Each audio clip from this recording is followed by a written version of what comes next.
அப்படிங்க. இதிகாசம் புராணங்கள். இதில் சிறந்ததாக சொல்லப்படுகின்ற 2 இதிகாசங்கள் இந்தியாவிலே, ஒன்று ராமாயணம், மற்றொன்று மகாபாரதம். ராமாயணத்திலே ராமகாதை என்று சொல்லுகின்ற சிறப்பான பல கதைகள் உண்டு.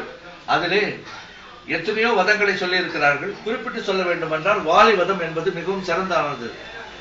இந்த வாலி வதத்தை வதம் என்று சொல்வதை விட வாலி மோட்சம் என்று சொல்லலாம். அங்கு ராமனை கானகம் செல்வதற்காக சத்தியத்தை பெற்ற கைகேயி அவள் 2 வரங்களை பெற்றாள். ஒன்று, தன்னுடைய மகன் நாட்டை ஆள வேண்டும், ராமன் காட்டிற்கு செல்ல வேண்டும் என்பது. காட்டிற்கு சென்ற ராமன் முடித்துறந்த மன்னனாக செல்கின்றான். ஆனால் அவன் வீரத்தை துறக்கவில்லை. அதற்கு உதாரணமாகத்தான் இங்கு வாலிவதத்தை கூறலாம். கிஷ்கிந்தா காண்டத்திலே சுக்ரீவனை சந்திப்பதற்கு முன்பாக ஆஞ்சநேயரை சந்திக்கின்றார்.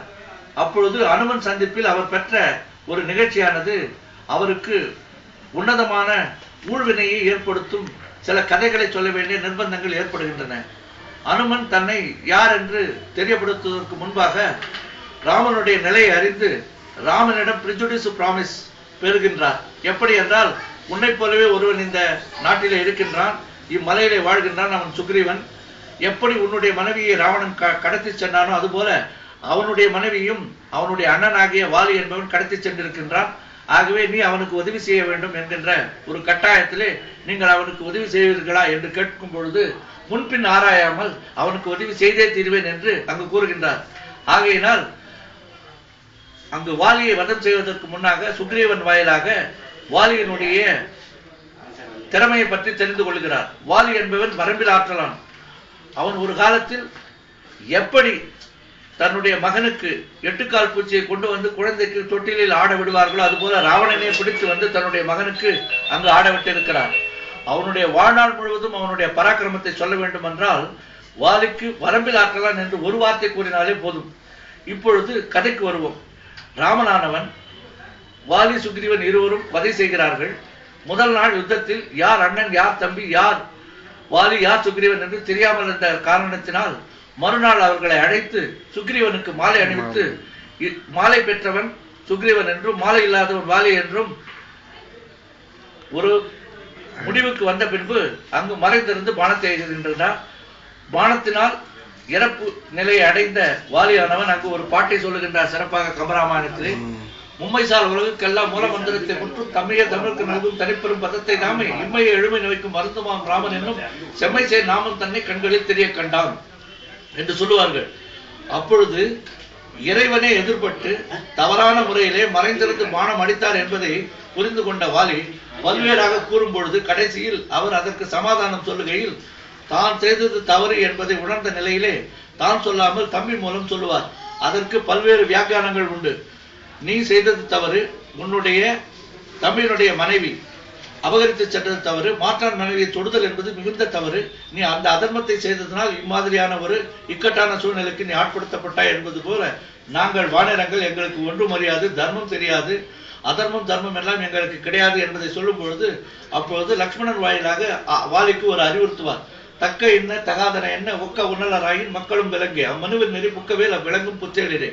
இது நல்லது இது கெட்டது என்று தெரிந்தால் விலங்கினமாயினும் உன்னை மனிதருக்கும் அப்பாற்பட்ட தேவர்களாக கூறுவார்கள்.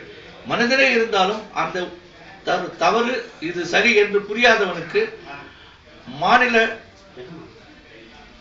மானிட வர்க்கம் என்று கூறாமல் அவனை விலங்கிற்கு சேர்ப்பார்கள். ஆகையினால் தக்க என்ன தகாதன என்ன ஒக்க உணலராயின் மக்களும் விளங்கி அம்மனுவினரை புக்கவே விளங்கும் புத்தேளிரே என்று கூறி இந்த வாலிக்கு இந்த நிலைமையை வெளிப்படுத்த உடனே பிறகு சிறியன சிந்தியாதன் என்ற முறையில் இனிமேல் நான் எந்த விதத்திலும் மேற்கொண்டு கேள்வியை கேட்க மாட்டேன் என்று அவன் கூறுகின்ற பட்சத்திலே அங்கு ராமனே தான் செய்தது தவறு, தனக்கு நிகரான இன்னும் கீழ்நிலையில் உள்ள வானரங்கள் ஆயினும் என்னுடைய தவறை நான் ஒத்துக்கொள்ளேன் என்பதற்காக ஒரு பாட்டு அங்கு கம்பராமாயணத்தில் விளக்கின்றார். தன்னடி தாழலோடும் தாமரை செங்கனானும் பொன்னுடைய வாழை நீட்டி நீது பொருத்தி என்றான். என்னலும் உலகம் ஏழும் ஏத்தின் அந்நிலை துறந்து வானின் அப்புறத்து உலகனானான் என்பதானது எப்பொழுது தான் செய்த தவறை என்று ஒருவன் உணர்கின்றானோ அப்பொழுது அவனுக்கு 33 கோடி தேவர்களும் பூமாறி பொழிகின்றார்கள். ராமன் ஒரு இறைவன், இருப்பினும் மனித வடிவில் பிறந்தவன்.